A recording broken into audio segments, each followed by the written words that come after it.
Students, मेरा नाम शिवाली है और हम टॉपिक कर रहे थे 11th का सेट का टॉपिक कर रहे थे। और उस टॉपिक में जो हमने कल किया था उसकी डेफिनेशन सेट की, जो कि बहुत इंपॉर्टेंट है। दूसरा हमने किया था इसकी रिप्रेजेंटेशन। रिप्रेजेंटेशन में हमने किया था कि इसकी दो तरीके की रिप्रेजेंटेशन होती है, एक इसकी सेट बिल्डर फॉर्म होती है, एक इसकी रोस्टर फॉर्म होती है। कल हमने क्या किया था, सेट बिल्डर फॉर्म और रोस्टर फॉर्म के एग्जांपल्स किए थे और कुछ क्वेश्चंस किए। अगर फिर भी कोई क्वेरी रह जाती है, मान लो आपने वीडियो लेट देखी है, तो जिस भी वीडियो को आप देखेंगे, अगर आपने सेट की वीडियो पहले देख ली है फर्स्ट वीडियो, तो उस वीडियो में आप कमेंट बॉक्स में कभी भी डाल सकते हो आपके क्वेश्चंस या क्वेरीज कोई भी है, चाहे वो मैंने उस टॉपिक से रिलेटेड कवर किया है या नहीं किया। ठीक है, सेट का क्वेश्चन आज जो हम करने जा रहे हैं वो सेट के टाइप्स है। तो सेट के हमारे पास टाइप्स कौन कौन से होंगे। फर्स्ट जो हमारे पास टाइप है, टाइप्स क्या है इसके, फर्स्ट है एम्प्टी सेट। जैसे इसका नाम है एम्प्टी, खाली है लेकिन फिर भी सेट है, खाली है लेकिन फिर भी सेट। या इसके और आइदर दिस और दिस, ठीक है, इससे डिनोट करते हैं। एम्प्टी सेट क्या होते हैं, खाली सेट। अब वो खाली सेट कैसा है, जैसे मैं आपको एग्जांपल बताऊंगी अभी इसमें। अब इसको और क्या बोलते हैं हम, इसको बोलते हैं हम नल सेट या वॉइड सेट। ठीक है, तो ये हो गया एम्प्टी सेट। एम्प्टी सेट का ये आपके इसको ऐसे रिप्रेजेंट करेंगे। एग्जांपल बता देती हूँ मैं आपको, सेट बिल्डर फॉर्म की फॉर्म में बताते हैं आपको। इसमें है x such that x belongs to natural number where x lies between कि x such that x belong कर रहा है नेचुरल नंबर से। Natural number 1 2 3 4 5 6 7 8 10। ठीक है, कल हमने किया था ये। ठीक, नेचुरल नंबर क्या है, होल नंबर क्या है, इंटीजर्स क्या है।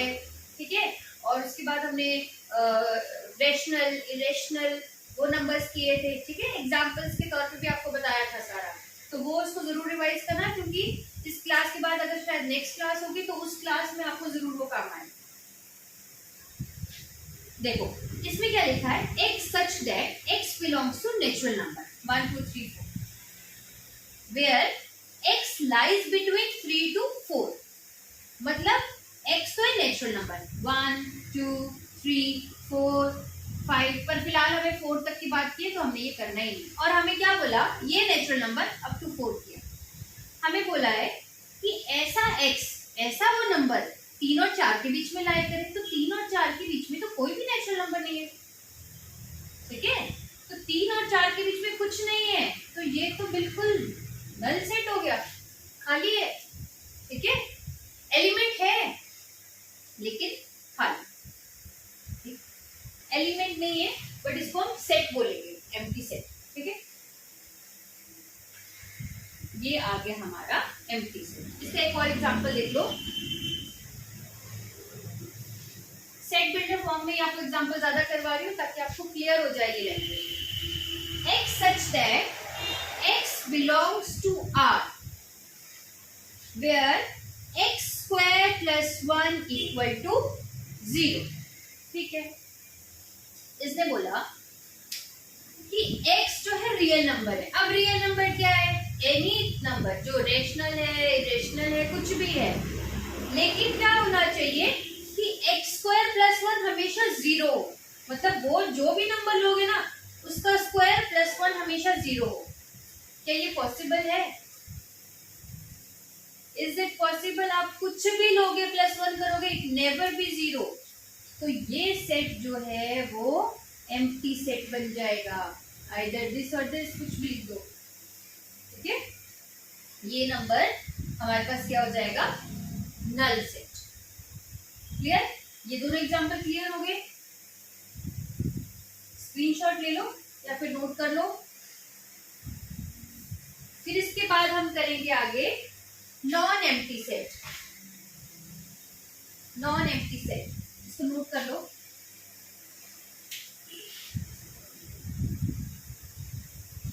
आई होप नोट कर लिया होगा आप सभी ने। अब नेक्स्ट हम करेंगे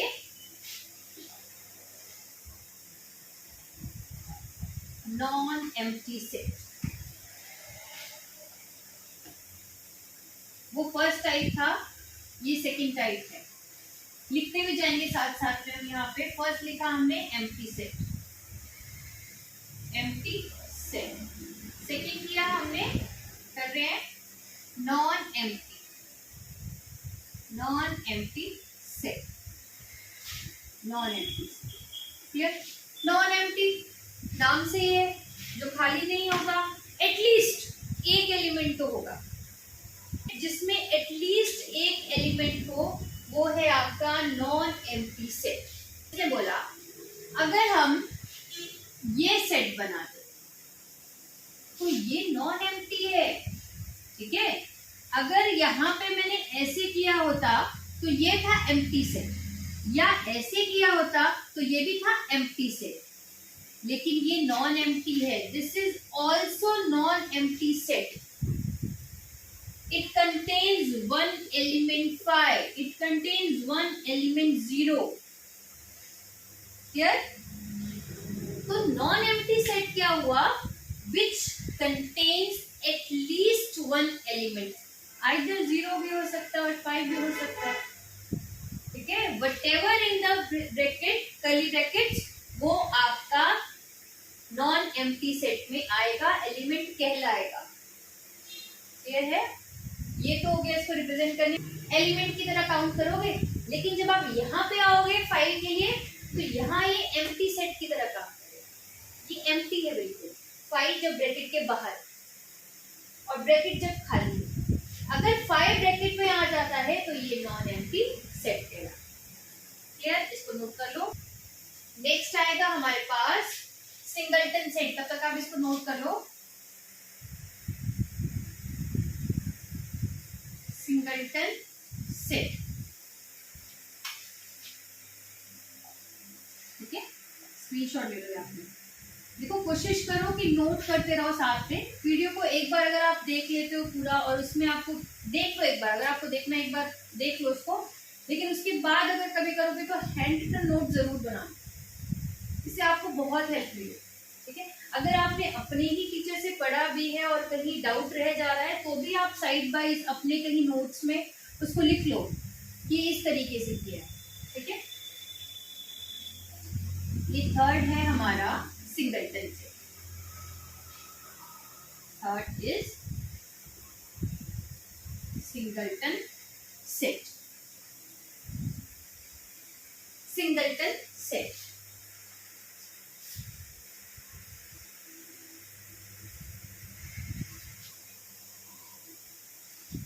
सिंगलटन सेट क्या हुआ? ऐसा सेट जिसमें सिर्फ एक ही एलिमेंट हो। नॉन एम्प्टी में हमने क्या बोला? एटलीस्ट, कम से कम एक तो हो, एक से ज्यादा भी हो सकता है नॉन एम्प्टी में, ठीक है। लेकिन सिंगलटन बोल रहा है कि सिर्फ और सिर्फ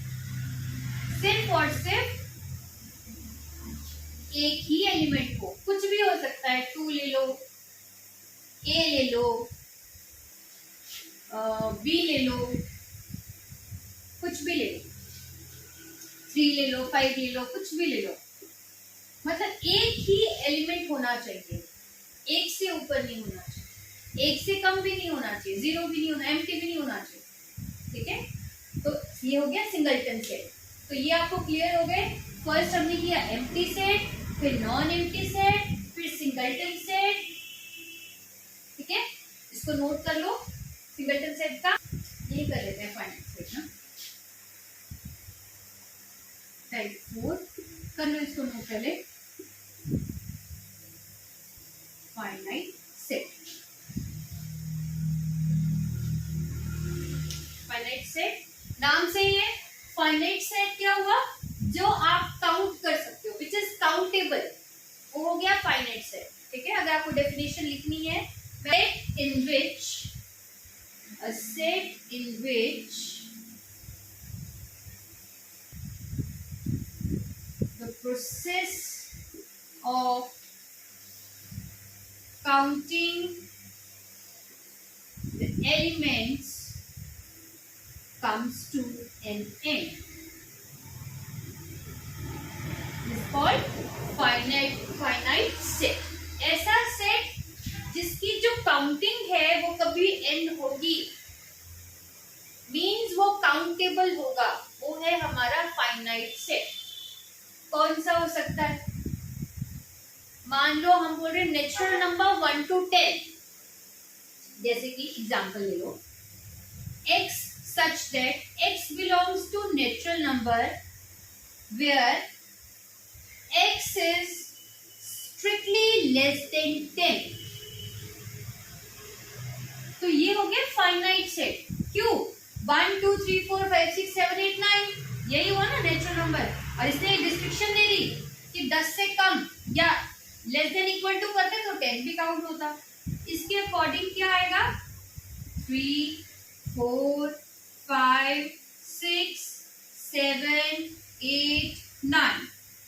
तो ये काउंटेबल सेट है, ये काउंटेबल है और फाइनाइट सेट। ठीक है, क्लियर? तो ये हो गया हमारा फाइनाइट सेट। या एग्जांपल ले लो x such that x belongs to real number where x is an odd function। Real number है लेकिन ऑड है। ठीक है, क्लियर? तो ऑड नंबर कौन कौन से हो गए आपके? 1 3 5 7 9, इस तरीके से ले लो, इसको नोट कर लो, समझ लो, कहीं प्रॉब्लम आ रही है तो पूछो। ठीक है, इसको नोट करो। नेक्स्ट है हमारे पास, इसको लिख लेते हैं यहाँ पे, फोर्थ हमने कौन सा किया? फाइनाइट। नेक्स्ट करेंगे हम इनफाइनाइट सेट। नेक्स्ट करेंगे हम infinite set. A set in which the process of counting the numbers surely comes to an end। ये होगा, ठीक है, फाइनाइट की। A set in which the process of counting the numbers surely comes to an end, ये थी finite. So correct कर लो।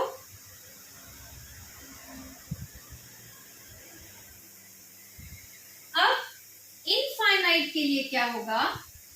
A set in which the process of counting the numbers does not comes to an end। x such that x belongs to integer कर देते हैं। चलो, x such that x belongs to the integers z where x is less than 1। 1 2 3 10 भी कर दो, आप 10 भी कर सकते थे, आप 1 कर दिया। मतलब इंटीजर्स जो x से कम, x की वैल्यू से 1 से कम हो, इंटीजर्स हैं, मतलब 0 1 2 3 4 -1 -2 -3 -4, इस तरीके से। अब ये क्या बोल रहा है? ऐसे इंटीजर जो 1 से कम है, 1 से कम है, कोई काउंटिंग है, कोई एंड नहीं है। ठीक है, तो इनफाइनाइट सेट जिसकी काउंटिंग ही नहीं है, या उसको हम नॉट फाइनाइट भी बोलेंगे डेफिनेशन में। ठीक है, तो इस तरीके से हो गया इंटीजर जो लेस देन 1 है, ये हो गया हमारा infinite set, cardinal number. Next type is cardinal set या कार्डिनल नंबर।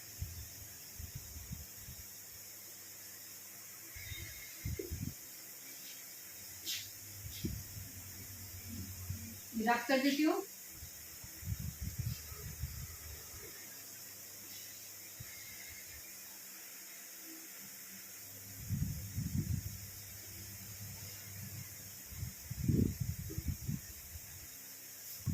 फाइनाइट सेट का बनता है, अनकाउंटेबल का नहीं बनेगा। जो काउंट किया जा सकता है उसी का कार्डिनल होता है। कार्डिनल क्या रहता है? ऐसा सेट जिसमें डिस्टिंक्ट एलिमेंट कितने हैं वो बताता है। जैसे मान लो ये एक ग्रुप, मैंने एक सेट बना लिया 1 2 3 4 5 नेचुरल नंबर्स का अप टू 5, ठीक है। अब मैंने कहा कि इसमें जो नंबर ऑफ एलिमेंट है वो कितने आएंगे, तो मान लो ये सेट ए था तो नंबर ऑफ एलिमेंट इसमें 5, क्लियर। अब मैं लिख रही हूँ यहाँ पे अगेन 5, अगेन मैंने क्या लिख दिया इसमें 5। अब इस सेट में नंबर ऑफ एलिमेंट कितने बन गए? अगेन 5 ही एलिमेंट्स बने, तो हम रेपिटेशन को नहीं काउंट कर रहे हैं, clear.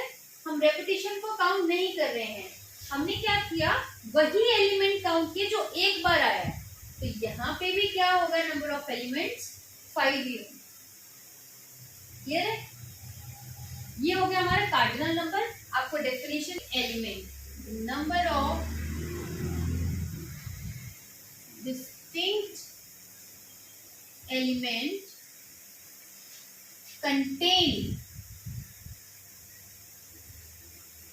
in a finite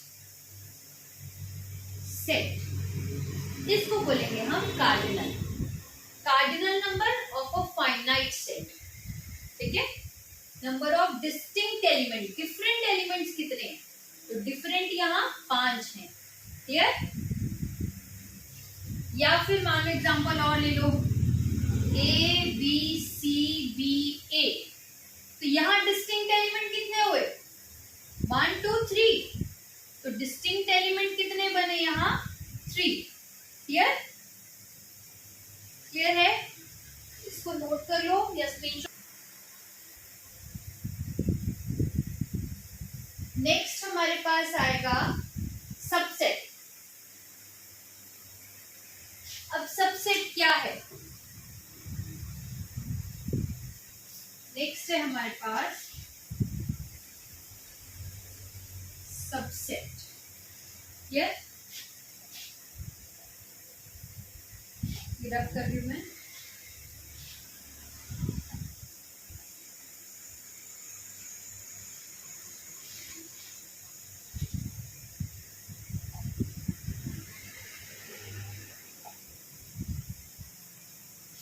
next है हमारे पास सबसेट।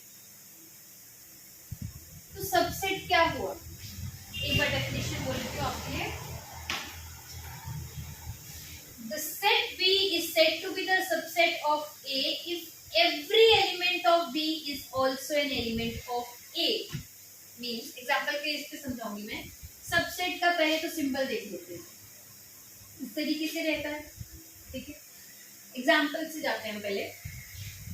मान लो एक ये है A, 1 2 3 4 5 6 7 8 9, ओके।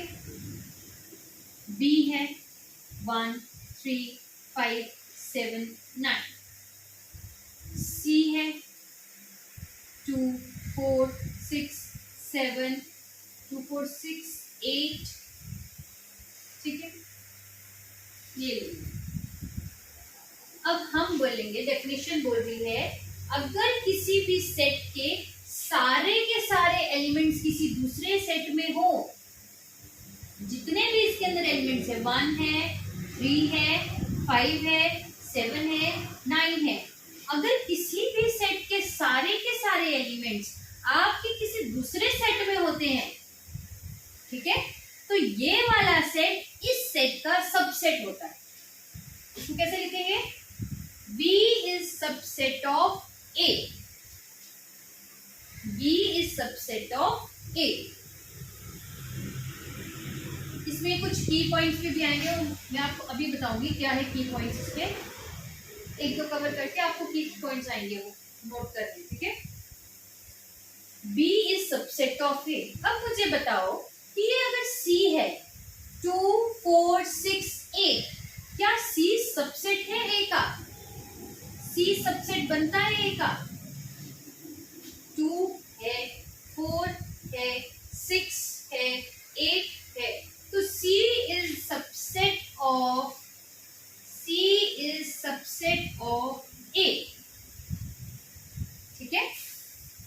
एक और ग्रुप ले लेते हैं डी। 1 3 5 8 9 10 ये है। 1 है क्या है, इसके पास भी है। 3 है, 5 है, 8 है, 9 है, 10 नहीं है। तो B is not a subset of A।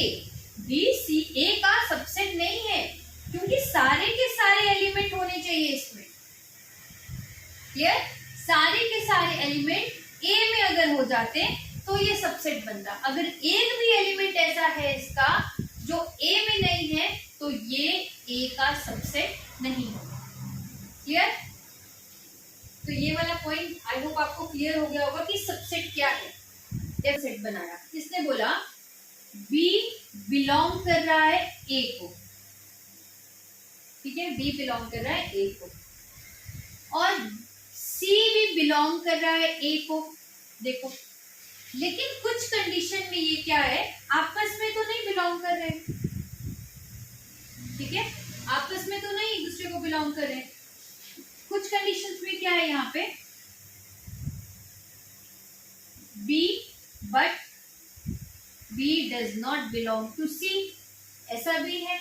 या मान लो कोई एक ऐसा ग्रुप होता जिसमें 1 3 5 भी होता, ठीक है, E ग्रुप बना लिया 1 3 5, तो B बिलोंग टू, यहाँ पे क्या होता, B बिलोंग टू A, ठीक है, E belong to B। Clear? क्या समझे आप? B बिलोंग कर रहा है A को, E बिलोंग कर रहा है B को, समझ रहे हैं? तो ऑटोमेटिकली E बिलोंग करेगा, दिस इंप्लाइज E बिलोंग करेगा A को। ये वाला पॉइंट आई होप आपको समझ आ गया होगा। ये जो मैं समझाना चाह रही थी आपको, बिलोंग्स का क्या मतलब है, वही कि उसके एलिमेंट इसमें होंगे। ये रिलेशन कंफर्म करने के लिए बिलोंग्स लगाया है, ठीक है, अदरवाइज हम सबसेट में लिख सकते हैं अगर सिर्फ दो ही रिलेशन, दो के बीच में रिलेशन बताना हो।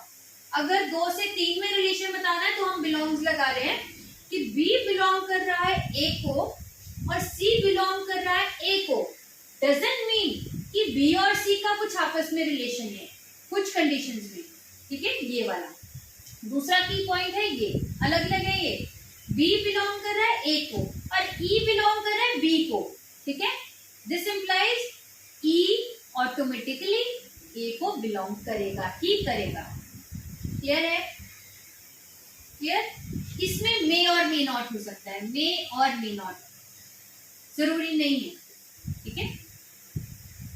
जैसे इस कंडीशन में हो सकता है A B belongs to A, E belongs to A, तो यहाँ पे हो सकता है B बिलोंग्स, यहाँ पे हो सकता है, कंफर्म नहीं था ये, ठीक है, पर एग्जाम्पल के हिसाब से E belongs to B, E belongs to B, ठीक है।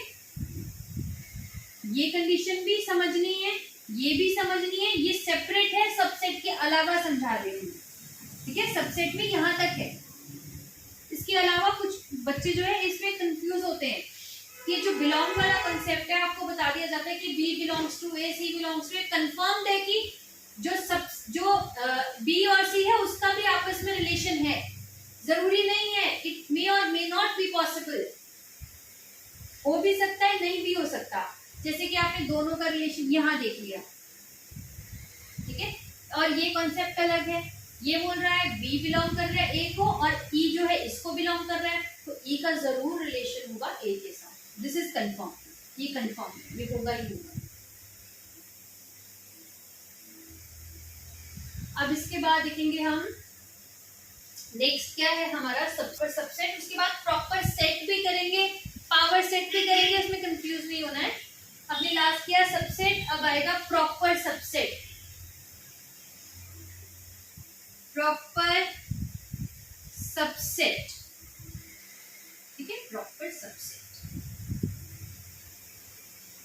ये कॉन्सेप्ट प्रॉपर सबसेट में अब यूज हो जाएगा, ठीक है, अब इजी हो जाएगा। ये रब कर देती हूँ, ये थे वो की पॉइंट्स है ना, वो ध्यान रखना है। अब आपको प्रॉपर सबसेट में क्लियर आ जाएगा।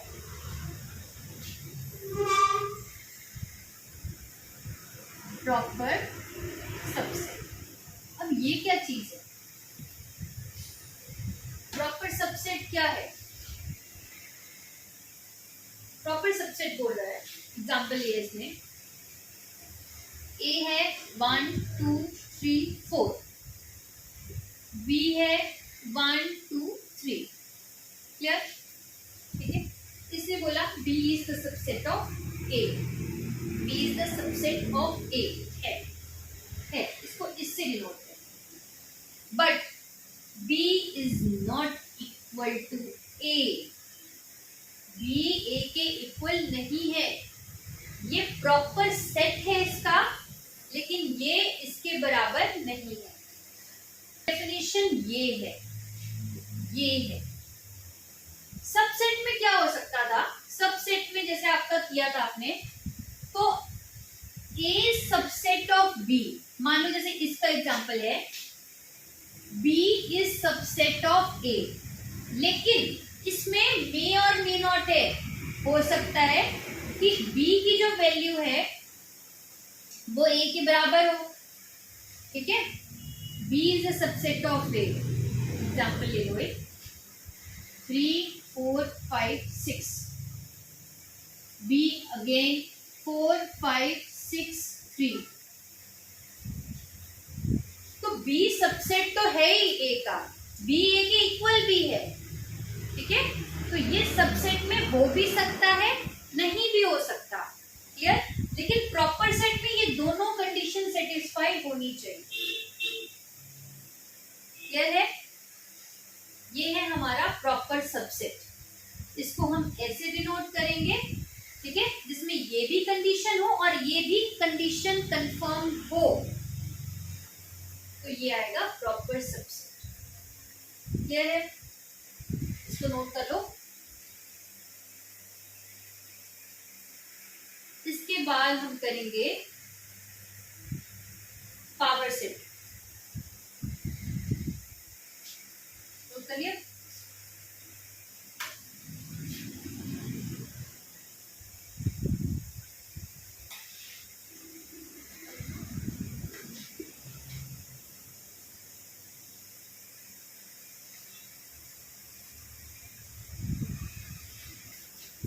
अब फिर 8 हो गया, ये 9,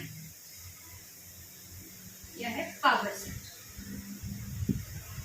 पावर सेट नाम से ही है, बिल्कुल पावरफुल, ठीक है? देखते हैं क्या है। देखो डेफिनेशन आपको बुक में भी मिल जाएगी, ठीक है?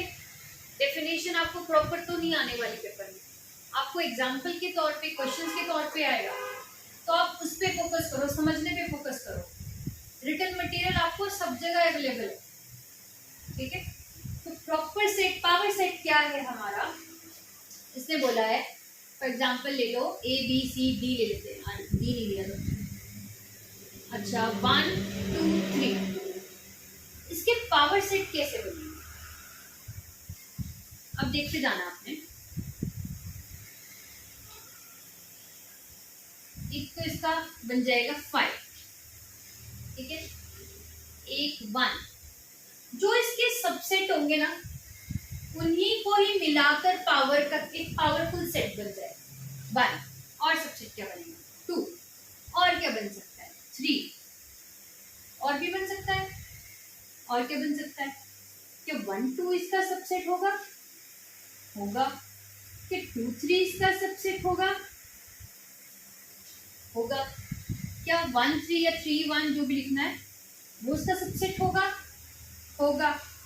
क्या 1 2 3 भी इसका सबसेट होगा? होगा, क्योंकि कोई भी सेट खुद का सबसेट होता है, ठीक है? कोई भी सेट खुद का सबसेट होता है, क्लियर? लेकिन क्या है, खुद का प्रॉपर सबसेट नहीं होता, मतलब वो बराबर हो जाते हैं ना, इसीलिए वो प्रॉपर सबसेट नहीं होता, सिंपल सबसेट होता है, ठीक? इसीलिए तो उसका सिंबल ऐसे और ऐसे होता है, मतलब सबसेट भी है और इक्वल भी है, क्लियर? लेकिन अगर सिंपल सिर्फ ऐसे ही है तो प्रॉपर सबसेट है, इसके एलिमेंट इसमें तो लाई करते हैं लेकिन इक्वल नहीं है, इसके एलिमेंट कम है इसके कंपैरिजन में, ठीक। हम थे पावर सेट में, पावर सेट में क्या क्या आ गया, इसके जितने भी सबसेट है उनको इकट्ठा कर दो और उसका पावर सेट बन जाएगा। 1 2 3 4 5 6 7 8, इसके 8 बन गए।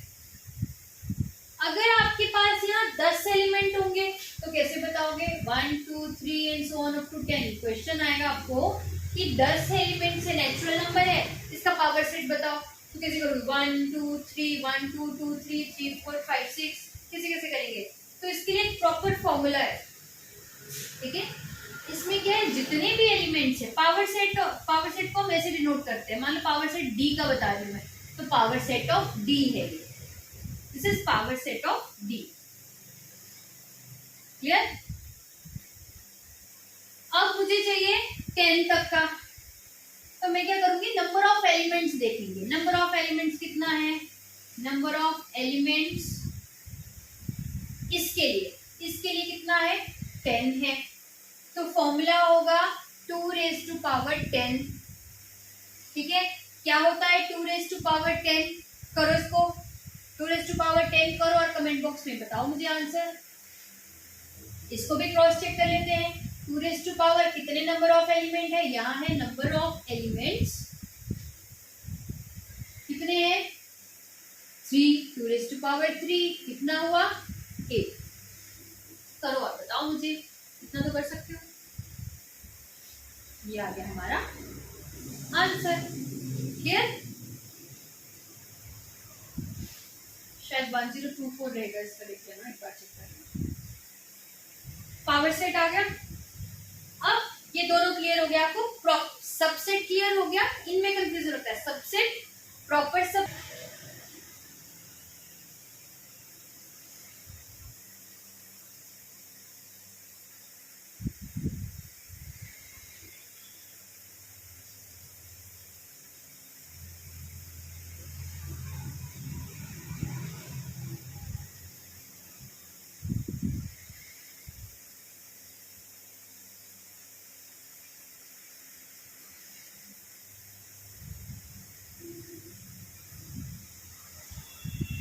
कर लो एक बार।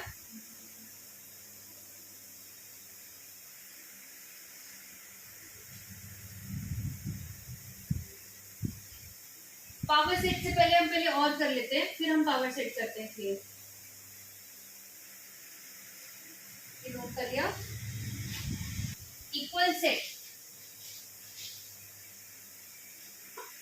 9 का ये हमारा 10, आई होप यहाँ दिख रहा होगा आपको। इक्वल सेट, इक्वल सेट ये रब कर दूं।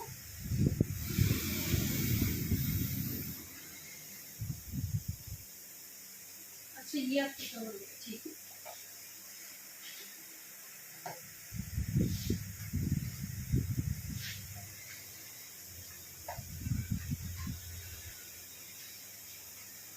सेट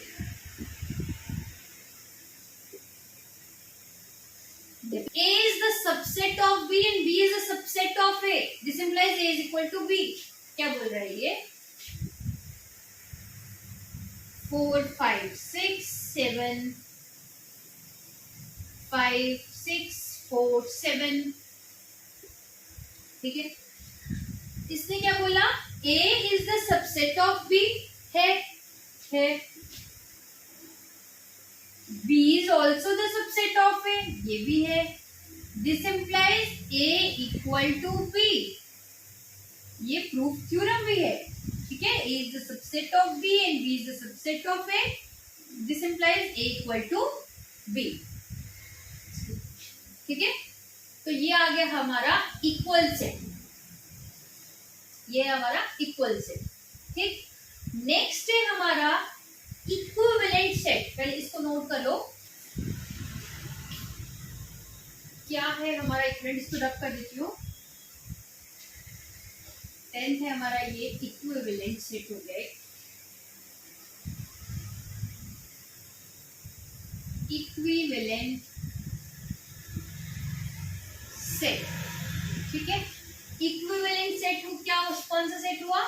जो इसको डिनोट करते हैं ऐसे। इसमें क्या बोला कि जितने एलिमेंट ए के अंदर है उतने ही एलिमेंट बी के अंदर होने चाहिए। जैसे ए जो है वो है 1 2 3, बी क्या है 4 5 6। इसमें क्या है number of element in A is equal to number of element in B. But A जो एलिमेंट है वो एलिमेंट्स बिल्कुल डिफरेंट होंगे। A is not equal to B, A B के बराबर नहीं होगा, ठीक है। लेकिन जो एलिमेंट्स हैं, अगर इसमें 4 है तो इसमें भी 4, इसमें 5 है तो इसमें भी 5, इसमें 6 है तो इसमें भी 6, ठीक है। नंबर ऑफ एलिमेंट्स बराबर होंगे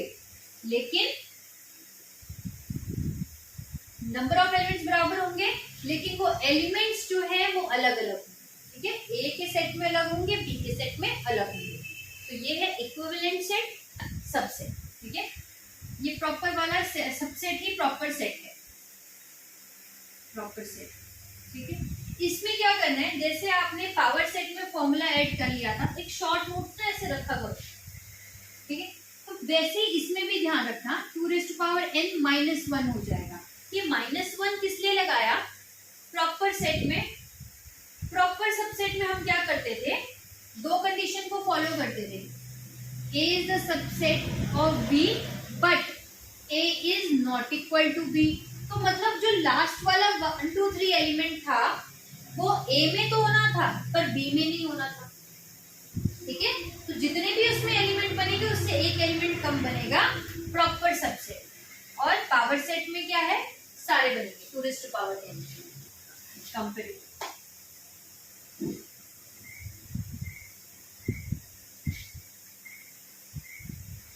कंपेरेबल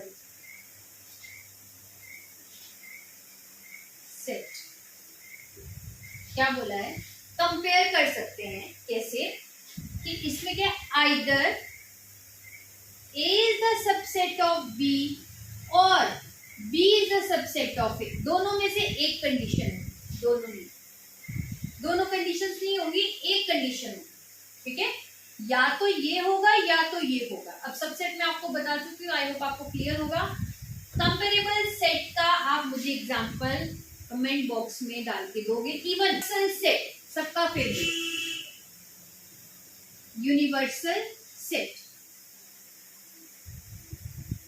क्या होता है, यूनिवर्सल सेट ऐसा सेट जिसने सब कुछ अपने अंदर, यूनिवर्स की तरह सब कुछ अपने में समा लिया। जैसे मान लो x मान लिया या u मान लिया, आपने जो भी मानना है, what ever you want, x या u, ठीक है। मैंने मान लिया 1 2 3 अप टू 50 जितने भी टर्म्स है वो आ गए। मैं ले रही हूँ a जिसमें मैंने ले लिया इवन नंबर्स, फिर मैंने ले लिया b, इसमें ले लिया मैंने और इवन नंबर अप टू 50, फिर यहाँ ले लिया मैंने ऑड नंबर अप टू 50। तो ये क्या हो गया, ये क्या रहेंगे, हमेशा सबसेट रहेंगे। ए जो है वो हमेशा सबसेट रहेगा यूनिवर्सल सेट का। जितने भी एलिमेंट्स होंगे, ये जो दूसरे सेट्स होंगे, ये सारे के सारे सबसेट होंगे universal set. Clear, universal set है जिसमें सारे नंबर्स हैं और सारे के सारे बाकी सेट्स जो हैं वो सबसेट रहेंगे यूनिवर्सल सेट। क्लियर है। तो यहीं तक था हमारा आज की क्लास। आपको इनमें से, ठीक है, जितने भी हैं यहाँ पे 13 तक जितने भी सेट है सबके नाम मैंने बता दिए हैं। आपको यहाँ से बाहर तो कोई सेट नहीं होगा, सबके एक एक एग्जाम्पल आपने कमेंट बॉक्स में डालने हैं, आपको और क्लियर हो जाएगा, ठीक। और यहाँ से नोट भी करते जाओ, अपने शॉर्ट नोट्स बनाते रहो। देखो पेपर करने का भी एक तरीका होता है। अगर आप सब्जेक्टिव पेपर कर रहे हो तो उसका भी एक तरीका होता है, रिप्रेजेंटेशन भी एक तरीका है। आप पहले सबसे पहले तैयारी करने के टाइम कभी भी ऐसा मत करो कि क्वेश्चन आपने तैयार किया हो तो एक क्वेश्चन आप सॉल्व करोगे, नहीं। आपने मान लो एक आपका क्वेश्चन है, उस क्वेश्चन में इतने parts A B C D E, randomly आपको सिर्फ सबसे पहले क्या करना है, वो क्वेश्चन अटेम्प्ट करने से पहले आपने मेथड देख लेना कि इसको सॉल्व करने का क्या मेथड है। क्या करेंगे, मान लो फॉर एग्जांपल आप कर रहे हो फैक्टराइजेशन, फैक्टराइजेशन का आपको पता होना चाहिए कि क्या मेथड है। पहले मेथड देख लो, लिख लो साइड पे, ऐसे ऐसे ये मेथड, ये आपको आधा काम हो गया, ठीक। उसके बाद ये तुम्हें एग्जांपल दे रही हूँ फैक्टराइजेशन, सब्स्टिट्यूशन मेथड है, एलिमिनेशन, ये तो छोटे छोटे तरीके हैं आपको बताने के। या और भी कोई तरीका है, जैसे मान लो आप कॉम्प्लेक्स नंबर है उसको सॉल्व कर रहे हो, तो पहले आप बेसिक क्लियर कर लो अपना, और सॉल्व करने का तरीका क्लियर कर लो कि ऐसे ऐसे स्टेप्स होते हैं, पहले स्टेप में ये होता है, दूसरे स्टेप में ये होता है, तीसरे स्टेप में ये होता है। उसके बाद आप फिर सॉल्व करने लगोगे तो आपको इजी हो जाएगा। जब लास्ट रिवीजन आप कभी भी करते हो तो सिर्फ मेथड देखना है, क्वेश्चन नहीं देखना है। क्वेश्चन तो वो देखने हैं जो बहुत ही हटके क्वेश्चन आते हैं, ठीक है, बिल्कुल ही डिफरेंट टाइप के क्वेश्चन होंगे, वो ध्यान पे दे सकते हो आप लास्ट में। अदरवाइज तैयारी करते बार आप पहले मेथड को एक बार देख लो, इसका ये मेथड है, इसका ये मेथड है, इसका ये मेथड, ठीक। वैसे प्रिपरेशन करो। प्रिपरेशन के टाइम में भी हम आएंगे, रिवीजन के टाइम में भी, प्रीवियस ईयर के टाइम में भी हम आएंगे, जो भी पेपर्स होंगे।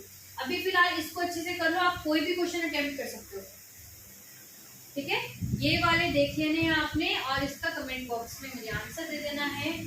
Hope you like the video, share करो, सब्सक्राइब करो, लाइक करो।